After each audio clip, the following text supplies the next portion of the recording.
নমস্কাৰ বন্ধুসকল, মোৰ অন্য এটা ভিডিঅ'লৈ আপোনালোকক স্বাগতম জনাইছোঁ। বন্ধুসকল, আজি আমি আলোচনা কৰিম অসম পুলিচৰ ওপৰত। যিহেতু অসম পুলিচৰ ফিজিকেল হ'ব বুলি CM ছাৰে কৈছিল জুলাই মাহত, কিন্তু আপোনালোকৰ ফিজিকেল হ'বনে জুলাই মাহত, গোটেইখিনি কথাই মই এই ভিডিঅ'টোৰ মাধ্যমেৰে জনাম। লগতে আপোনালোকৰ কি কি সমস্যা হ'ব পাৰে গোটেইখিনি কথাই A to Z জনাবলৈ চেষ্টা কৰিম। ইণ্টাৰভিউ হোৱা বা নোহোৱাৰ চান্স সম্পূৰ্ণ সম্ভাৱনা আছে, কেনেকৈ আছে গোটেইখিনিয়ে জনাম। যদি মোৰ চেনেলটোত প্ৰথমবাৰ কাৰণে ভিজিট কৰিছে তেতিয়াহ'লে মোৰ চেনেলটো ছাবস্ক্ৰাইব কৰক আৰু কাষত থকা বেল আইকনটো প্ৰেছ কৰক।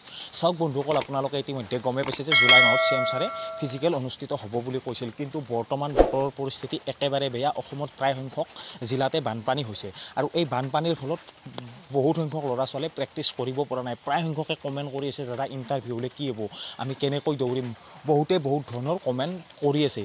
চাওক, মই আগতে ভিডিঅ'ৰ মাধ্যমেৰে জনাইছিলোঁ যে এইকেইটা দিনত আপোনালোকৰ ফিজিকেল হ'লে বহুত ডাঙৰ সমস্যা হ'ব, কাৰণ আগতো ইণ্টাৰভিউ হৈ থৈছে, বহুতৰে সপোন চুৰমাৰ হৈ গৈছে। যিহেতু তাৰে ভুক্তভোগী ময়ো এজন। ফৰেষ্ট ডিপাৰ্টমেণ্টৰ যেতিয়া ফিজিকেল হৈছিল তেতিয়া আমিও ভালদৰে মাৰ্ক নাপালোঁ আৰু ৰিটাৰ্ণ এক্সাম দিবলৈ নাপালোঁ।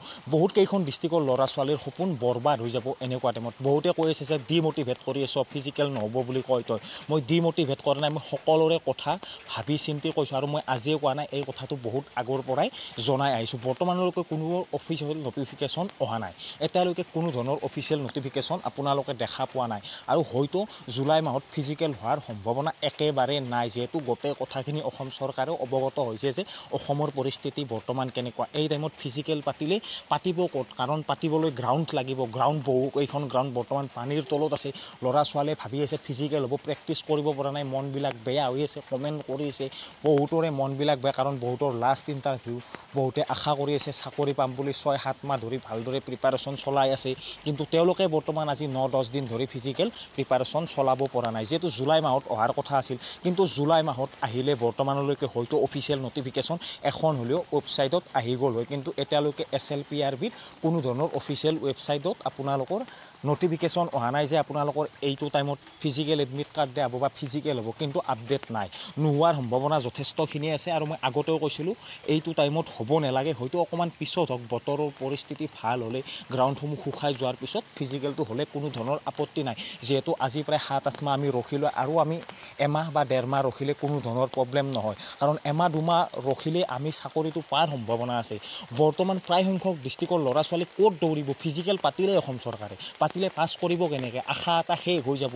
এতিয়া বহুতে কৈ আছে যে ফিজিকেল পাতিব লাগে, বৰষুণ বুলি কথা নাই, বোকাত দৌৰিব নোৱাৰ তই ডিম'টিভেট, এইটো কথা নহয়। যেতিয়া 27, 22, 25 নম্বৰ লৈ ঘৰত আহিব লাগিব, তেতিয়া গম পাব যে সঁচাই কৈছোঁ নে মিছাই কৈছোঁ।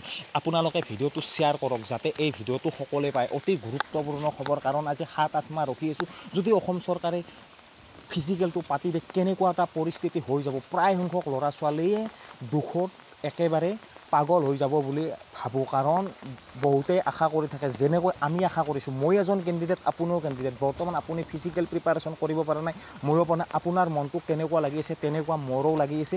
যদি হৈ যায় বাই চান্স, কোনো ধৰণৰ অফিচিয়েল নটিফিকেশ্যন নাই, বেয়া খবৰ এইটোৱে যে বৰ্তমান কোনো ধৰণৰ অফিচিয়েল নটিফিকেশ্যন নাই, আৰু যদি এই ফিজিকেলটো পিছুৱাই দিয়ে তেতিয়াহ'লে অত্যন্ত ভাল খবৰ হ'ব বুলি আমি আশা কৰোঁ।